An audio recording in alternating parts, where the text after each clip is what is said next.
I'll Go. keep it.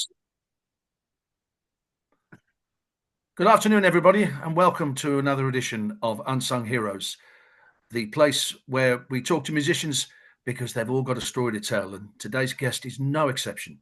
A musician, an arranger, a band leader, a producer, an engineer, and generally a wonderful man. It's my absolute pleasure to introduce you to one of the most hardworking musicians and successful musicians I know, and thoroughly deserved in that respect too, Mr. Derek Nash. Derek, how are you today? I'm good. I'm good. Just I'm travelled brilliant. back from Oxford this morning where I was playing last night. So Hmm. bit of a travelling day, Yeah, but I'm fine now. I know, I know. Well, the thing is, you see, when you're as busy as you are, that's all part of the deal. And of course, for those that are watching this, as you know, everybody, Derek is a member of Jules Holland's big band, rhythm and blues band, orchestra. Sorry, I'll get that right. And currently out on tour. So we're doing this on Zoom because this is a rare thing. Derek has got a day off Well, call it a day of off. sorts. I've actually, and I can't tell you what, but I've just been given an arrangement to do for the forthcoming Hootenanny TV show. So I'm about to get stuck into that as soon as this is over. Fantastic. Yeah, Derek. It just never stops. They always say, if you want something done, give it to a man who's busy. So you should be getting so much done because you're always working. Oh, Now, brilliant. we've tried this on a couple of occasions for those who are the uninitiated that are watching this. So I'm going to try and make it a little more succinct because the wonderful chats we had on Friday sadly didn't come out. That's not anybody's fault but mine. And so I'm going to sort of jump around as quickly as I can to get as much of Derek's wonderful career in as possible. You were born in Stockport, I believe, Derek, way back in 1959, I guess, 60, something like that, was it? You won, actually. 61, right. You're a couple of years younger than me, but we're of a similar generation, so that's good news. And I know your father was an amazing influence on your early musical career. If you'd like to tell people how that came to fruition from his influence, that'd be wonderful. Yeah, well, the whole reason I was born up in Stockport is because my father, who's a Londoner, and my mum, who's a Londoner, moved up to Manchester when my dad started working for a band called the Northern Dance Orchestra, which was kind Mm. of one of the BBC staff orchestras up there. And he worked for them for, well, 30 odd years or so. Amazing, he took over from Alan Ainsworth as the main arranger for them. So I was brought up in Manchester. I was brought up as a kid with a professional piano player for a father. So there was always music going on around the house. And then when it's half term, take the kid, go to work with your dad. I'd end up going to listen to the NDO, full 16, 17-piece big band recording in Manchester. And I go and hear those recording sessions and listen to all the amazing musicians doing these arrangements and go into the sound control booth and listen to them and get very excited about being a sound engineer as much as being a musician. So I Yeah. grew up in that environment, started playing piano at 6, started playing saxophone at 12. When I heard the sax player Gary Cox play the Pink Panther theme, that was it. I was hooked. That's it. I stuck with saxophone the second onwards and then never stopped playing from that second onwards. That's true enough. And I also know that the engineering side um, didn't come overnight, but that was quite a major part of your early life in terms of being of a side issue to actually performing music. You were helping others make it and being involved in producing and engineering when you got a job at the BBC, which didn't come straight away, did it? No, no. I tried to join the BBC when I was 18 years old, and for various reasons, I didn't get through at the interview. So I actually ended up going to university in Manchester, in Salford. I joined the acoustics course basically because a friend of mine at school was the son of Professor Peter Lord, who ran the course. So I got an interview at the last second, joined the course, ended up doing 3 years of that. And I wasn't going to be a professional musician because things got complicated at school and I couldn't do physics, maths, and music, which I really wanted to. So my Mhm. parents always said, well, get another string to your bow and then play music as much as you like. So I was a saxophone player by night and wanted to be a sound engineer during the day. Um, Ended up 3 years later, reapplying to the BBC, getting a job. And the only job available was at Television Centre in London. So amazing. I moved down to London, and before I knew it, I was in what's known as the Magic Donut, the BBC Television Centre. Yeah, yeah. Ridiculous array of programmes. From Mm. first ever day was in Blue Peter, which I couldn't believe. There it was. Fantastic. Yeah. That's great. So who was it? Who was hosting Blue Peter when you were first Oh, day? that would have been Duncan Dares, Peter Duncan, those Oh, kind of brilliant. Sarah Green, that era when Yeah. I was working on it. I was very jealous. My friend worked on the Kenny Everett show. I didn't get to work. I did get to work on the Kenny Everett show a bit later. Worked on the Two Ronnies, worked on Grandstand with David Coleman. Oh, the young ones. I did so much amazing thing. Victor Meldrew, One Foot in the Grave, worked on those. Worked on Doctor Who. You wouldn't believe the range of programs that I did as a sound engineer. That's Uh, great. and that was just incredible training about how to use Mm. microphones, cables, and mixing desks and tape recorders. Remember those tape Yes, recorders? I do. Yes, I do. I do remember them. Yes. Much to my chagrin, I do remember those. Oh, I also remember cylinders too, but that's just another story. yeah. So that experience of working at the BBC with certainly in terms of the engineering, came in useful years later when you built your own studio. But the music side of things, you told me the other day your first proper band would probably. I know you did a few other bands, but the one that you kind of kicked off as your project was Sax Appeal, of course, Yeah. Well, which a lot of people still that came know. out of the schools band. I was working with a band called Mm. Stockport School Stage Sound, which is kind of that was the local big youth band, and we'd be doing Glenn Miller and Duke Ellington and all that kind of thing. Mhm. So Sax Appeal just became that saxophone section, and the rhythm section we just didn't use trumpets and trombones. So it was a way of going out with an eight-piece band, but having that incredible sound of five saxophones closely written. So you get a real kind of block of harmony. And I started writing and Mm. arranging for that. And we ended up winning the school's proms with that. One year I was in the school's proms with the Stockport School Stage Sound and with Sax Appeal in the same year. It was just crazy. Brilliant. Brilliant. Well, that was obviously a sign. That's a sign that this is your future. This is the way it's got to go. And with your own tenacity and self belief and your ability to network so well, even in the difficult times, that's enabled you to have a band that you started still going over 50 years later. That's pretty impressive, really. It You is know. absolutely ridiculous, yeah. Mm. And I'm still very proud of Saxbill. We still do gigs, and it's still an absolute thrill whenever it goes out. Mm. I mean, it's always wonderful. I actually really enjoy hearing other great musicians playing things that I've composed because I'll play Cool. them my way, and that's fine. But to hear someone else put their own stamp on it is absolutely fantastic. Yeah, it is nice when that happens. I have to say, yeah, that there's having a song that you've written or an arrangement that you've done performed by others is a real sort of a fillip, and it's a real moment of validation, which is one of my favourite words at the moment. But it really does. Now I know that you got the job at the Beeb, you've got sax appeal going, but when did the um, the first real musical career part of your life start in when you moved to London? What was the first sort of project you got involved with down here? Well, bizarrely, it was Sax Peel, but that's only because I'd been at the school's proms Mm. before. And then moved down to London, and they wanted the same band to do a Right, performance in London. So I said yes, of course, but the band didn't really exist up in Manchester by then. So I started it all again from scratch. Same, right. got involved with rehearsal bands in London as well. I just used to hang around anywhere, go to jam sessions, just do anything to Mm. play. Because I was quite established in Manchester as a player. I'd been playing in function bands up there. And Mhm. and I moved to London. I just had absolutely nothing, and nobody knew who I was. So I kind of had to start from scratch again. So Sax Sure. Pill. But I remember going to, I went to a bar mitzvah. There you go, part of the family. And there was a live band there, and I got my sax out and I joined in at this bar mitzvah and ended up swapping numbers with the piano player. And that became my first function band in London, which was Ted. Brilliant. Heath. There we go. Not that Ted, Heath, and also not I know. either. It's incredible to think that Yeah, it's obviously a very popular name amongst music and politics. obviously. This is great. And how long were you with that function outfit for then, Derek? Quite a few years.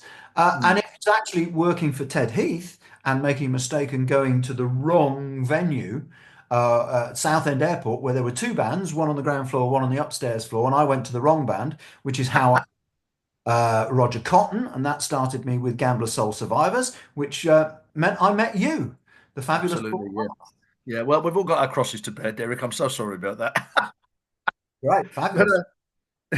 well, it was, and as you mentioned, an amazing accident, because there's relationships that you nurtured again for probably another 20 years or more, and still to this day, actually. Obviously, you're still friends with many of that band. Oh, as you know, and acquaintances with all of them, and they're still playing as well. I know that for a fact, and you know, that was a wonderful time. And I first met you in '93 when I came down to sit in because the normal singer wasn't available. I ended up doing. I think I did more gigs than he did yeah, after a oh, while. probably, probably. You Well, know, Nick moved to America. Saying that, I saw Nick Clow. He turned up at a gig of mine about 3 months ago. I couldn't oh, believe. wonderful. Yeah, somewhere near Westram. He was down that way. He just obviously come in, seen the advert on the website or something, and came to sing and say hello. I couldn't believe it. Wow, small world. Well, this is it. You see, this is what the wonderful thing of the internet is it's enabled people to get in touch with people they've lost touch with after a long time, and enables people just to drop in and surprise them. And this wouldn't have happened if you know I hadn't that didn't exist. So that's a wonderful thing.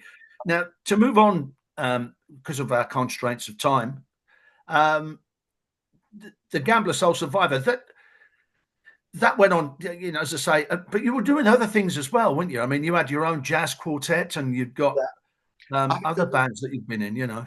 the straight ahead jazz thing happened because I was doing some stuff in Essex, and I met this older guy called Spike Robinson, and Mm. he was kind of Stan Getz, Zoot Sims, perfect old school mainstream tenor player, beautiful melodic player. Now he took me under his wing and we started a band called Young Lions, Old Tiger. So the rhythm section were all quite young. There was Nick Weldon on piano, who was on Joe Jackson's Jumping Jive, and Pete Cater on drums, who's still playing great stuff with Simon Spillett, big band these days. So we became a band, but because Spike was the established star, that meant all the main jazz UK clubs would accept us. Now, so which normally, you know, a young guy, they just wouldn't, they'd not heard my name, they wouldn't know, they wouldn't accept me. So Spike opened all these incredible doors. And we did an album called Young Lions, Old Tigers, and that ended up getting a British Jazz Award, I think, year 2000, I think. So that certainly opened up massive doors for me. Uh, Mm. and then I started my own quartet and started recording because I was at the BBC and that had its own recording studio. So I was going in at 11 o'clock at night and just recording some stuff in there. So that was with people like Clark Tracy and Graham Harvey, and Ian Thomas was on some of it. Alec Dankworth was on bass on my first Oh, album. wonderful. Yeah, yeah. Yeah, so Yeah, incredible. yeah, wonderful. And Sax Appeal itself was doing things, and we were recording lots of albums. I did recordings with John Heisman at his studio.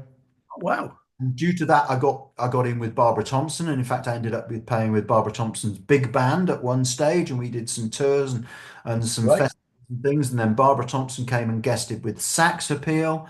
And then the guy that helped start Jazz As It Records, he introduced me to a guy in the States called Nelson Rangel from Colorado, amazing American alto player, and he guested on Sax Appeal albums. And then I ended up getting involved in a conference thing in Colorado and going out there for 6 or 7 years, which is kind of the first time I really got to play with my sort of American heroes out there. So from being out there, I played with people like Dave Grusin and his brother Don Grusin, and even Abe Laboriel and Ernie Watts. I did one year. There's a YouTube thing of Ernie Watts playing one of my compositions with me.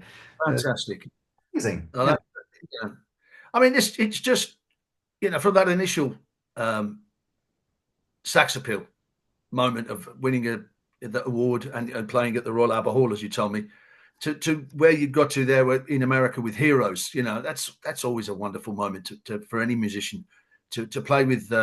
It's great playing with your peer group, but it's even more satisfying to play with people that you've adored and admired for a long time, and to see and to have them give you the opportunity. It's just total validation for what you do, and thoroughly deserved too, Derek. I have to say, you know, the ability's there, and the self belief, as I said earlier, it's quite apparent that it's because you're a top player that these people have given you the time of day to be able to do that, and it Well, shows in the career moves you've made, and more power to your elbow for doing that, you know. I And just I try mean, and give everything I do 100%. It's as simple as mm, that most of the time. absolutely, absolutely. Now, the there's several other projects which are all parallel with each other. I'm aware of that, you know, and I guess for most uninitiated, however they can be, it just surprises me. But there will be people who don't know that much about you, but will be aware of the Jules Holland Rhythm and Blues Orchestra. Yeah. And you got that gig, I believe, if you can correct me if I'm wrong, 21 years ago. Yeah, yeah, 2004. 2000. I think. Yeah, I Um, remember it because I think you were doing a gig with me, and you just told me, "Do you yeah, know I've just got a gig with." sure. So, hey man, the reason you're in the Jill Silent band's because you played with me. I wish you were depping for my band, just and always doing a great job. But so when that first came in, I mean, how did that work out at first? I mean, were you surprised? Were you? Oh, I utterly. mean, obviously you were flattered. You know that goes without saying. The whole connection thing, the whole reason I got the gig is because in Sax Appeal, I had used a guy called Jason Brewer and I'd used a lady called Lisa Graham. They Mm. were both, well, Lisa Graham was in Nijo, so she came to me via Pete Long. So by having a five sax front line, I got to meet loads of London-based saxophone players. Then, because of Jason Brewer, who worked with Jason McDermott in a comedy rock and roll band with a fabulous guy called Ronnie Golden or Tony DeMoe, who used to run the Fabulous Poodles, I'd done some Yeah, depth. So by these tiny little pub gig depths that I'd done here and there, I'd met all these people, and Jason and Lisa both were in the Jules band. So when Pete Long left, they both recommended me for the gig. Now, when someone says, I mean, I just got a phone call from the manager. Would you like to audition for Jules? I said, yes, please. So I thought that was turn up in a rehearsal studio and play a couple of choruses of blues and boogie or something. And yeah. they, tell me later. No, on stage, Hampton Court, 2,500 people. That was my audition. Followed by 3 nights later in a place called Beaver Castle, Belvoir, it's spelt. Beaver Castle, and that was in the absolute pouring rain outdoor festival. And I just did these two gigs. Now, there's a great story from that because they then phoned me up and said, would you like to do the rest of the summer tour? So obviously I'd done okay.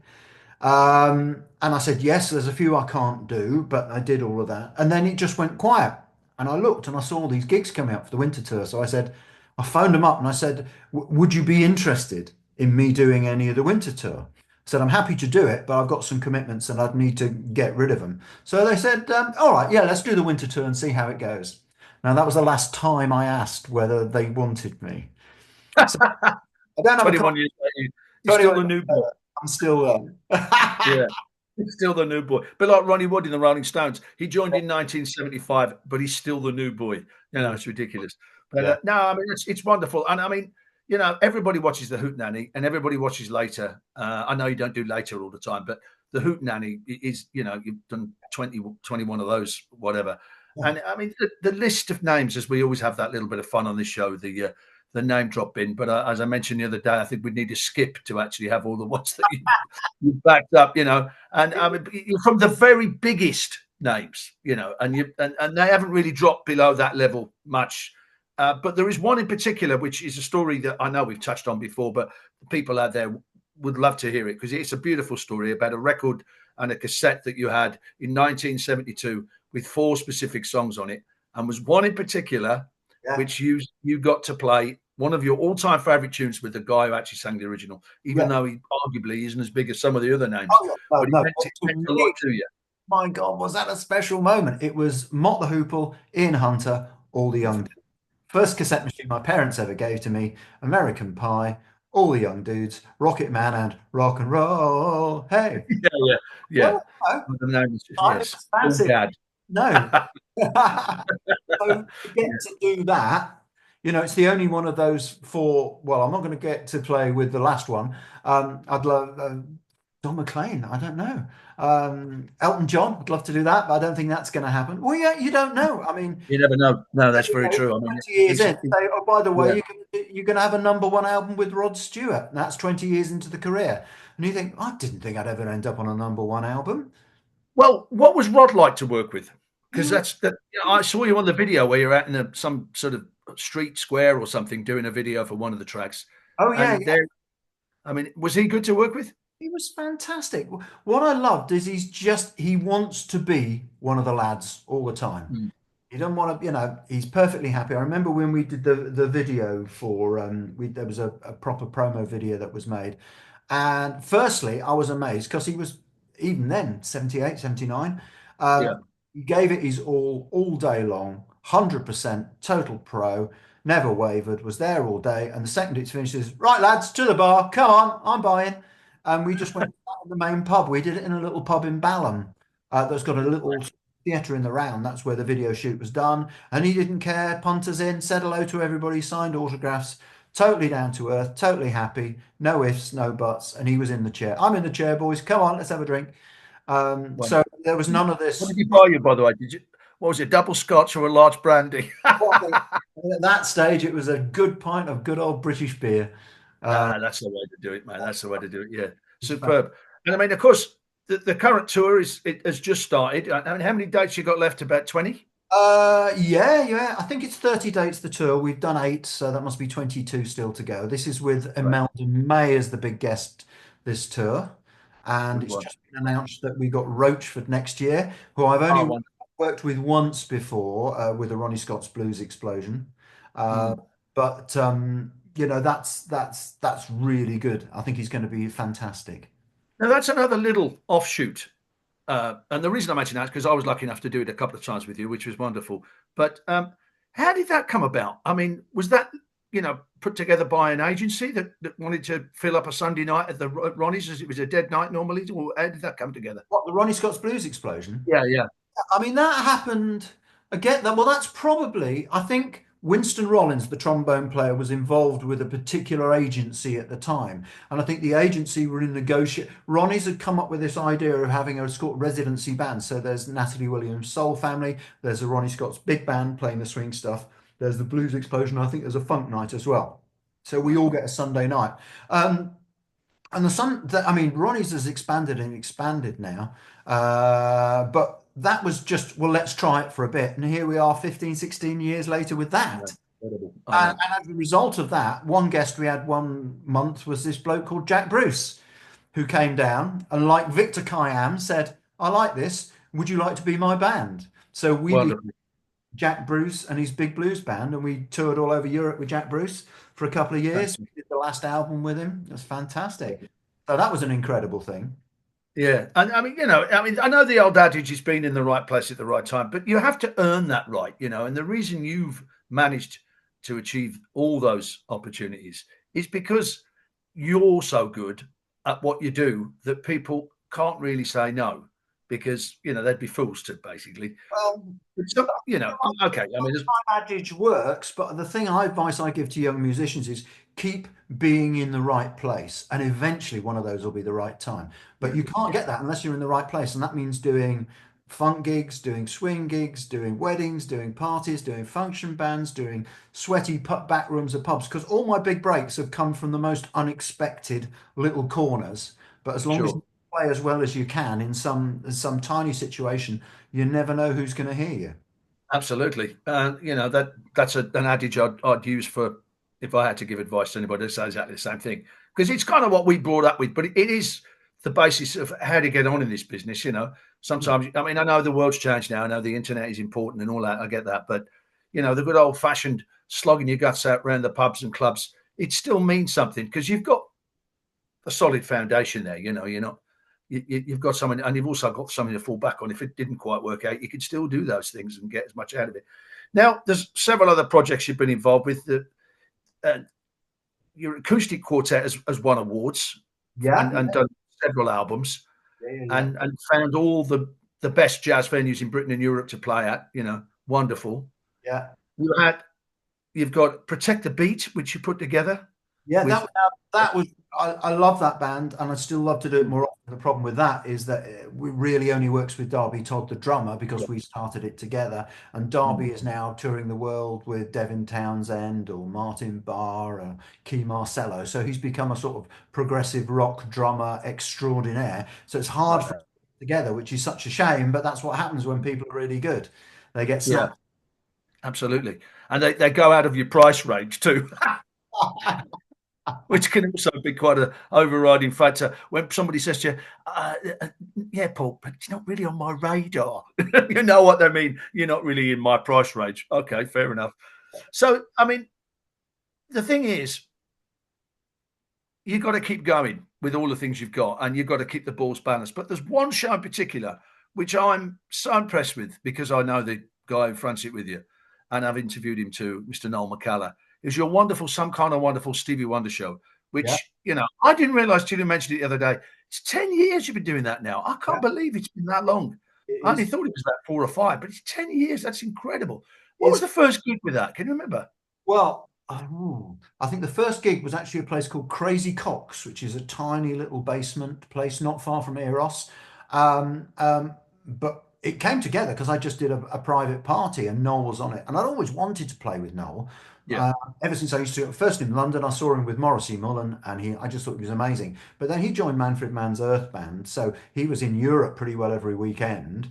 Mm, So I hardly saw him for 18 years or something. I think he did of that. course. Yeah. Only we just met on this gig, and I was so happy to see him and actually perform with him. I even just played with him once. I thought it was great because I always wanted to. And he just did one Stevie Wonder song on that night, and I loved it. Yeah. Um, so I pestered the life out of him to say, "Oh, do you think we can do a whole night of Stevie Wonder?" And he wasn't up for it at all.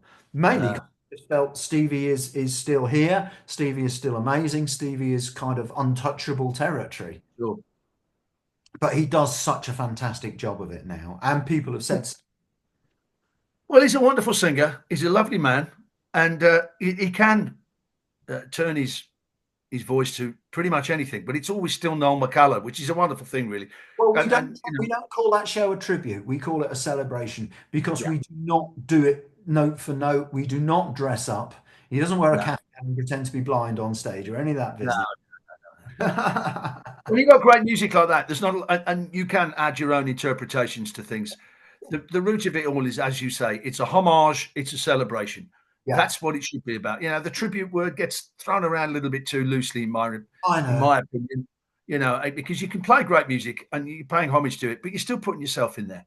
Oh, God. And I do that with this project I've had for 25 years called Fire and Water. It was more of a rock thing, but it's the same thing. We're not. There's plenty of bands that do that. The dress up and the whole thing, but we tend to just avoid all that because we just want to play the music because we're fans too, in the same way you would be with Stevie Wonder. I remember getting songs in the key of life when I was at university and just absolutely loving Yeah, it. yeah, Almost working out. And then I was going in both directions. I was trying to get back to the earlier Innovisions albums and mm. Music of My Mind and all those business. At the same time, Hotter Than July came out fairly soon after that. And then, yeah, I was going in both directions with it. Well, it was a hell of a run for him from that period, from like the early '70s, certainly up till '76. When he brought out Songs in the Key of Life. I mean, the previous 5, 6 albums is a body of work he could have quite happily stopped there. Yeah. Actually, you mentioned Elton John earlier on. Similar with him too. His albums in the '70s, the two of them, sort of parallel in that respect, is they did the body of work which established them as the great stars and legends that they are, and the wonderful talents they are, and the success they had was phenomenal. They Mm. could easily have stopped there. The natural inclination and the nature of the business meant that they couldn't, but they could have done and Yeah. left behind an amazing legacy if they'd never done anything else, since. But that legacy enabled them to keep going, and because of that, you're able to do this show, and it's so successful. Yeah. And you've got a ton of gigs with it next year already, haven't you? Yeah, I would say there's 60 dates in theatres, plus we got 10 gigs at the Pizza Expresses, Holborn and the Pheasantry, and then we got some at Boysdale, and then we got a few separate other individuals, Mm. Hampton Hub, places like that. Yeah, I mean, it's Yeah, ridiculous. I'm so delighted that the yeah, been there to take it out there on the road. And it's great to do these theatre shows. yeah. Like, And you've got a great band as well, I believe. The players are also good too. yeah, well, you look at what they've done. We've got Tim Cansfield on guitar. Well, he toured with the Bee Gees, I and know. Nick France on drums. Well, he's toured with David Gilmour. He played with Bill Withers. He has toured with Bill Withers, which is pretty special. Jonathan Noyce on bass. Well, he did 10 years with Jethro Tull and 5 or 6 years with Gary Moore. So all these people. Neil Angilly does War of the Worlds, was Vanessa May's MD for many years as well. So all these people have got such ridiculous talent that it's a great band. But the other thing is it's a happy band. It's Yeah, there's no that's ego in the way. We all get on with the job and we have a good time on stage. I know. And you've got great music that you're all fans of. That's Yeah, the bottom line. If yeah, you're going to drag somebody that's not really into that, but they'll do it because it's their job, yeah, it's never quite the same. There's got to be an element of joy in listening to the stuff, even if you weren't playing it, and yeah, then say, wow, I'm able to play this because I love it, as well as all the other aspects of the business side of it. But that helps so much. And, that's one of the reasons why I've kept a similar band together for a long time is trying to find people that you get on with. yeah, um, so loyalty can sometimes be a go against you, but overall, it's worked quite well for me. And you get lieutenants and sergeant majors in your band, so you can keep keep the troops in check, as it were. And you'll make mistakes. Well, I certainly have, but you do your best to keep the work coming in.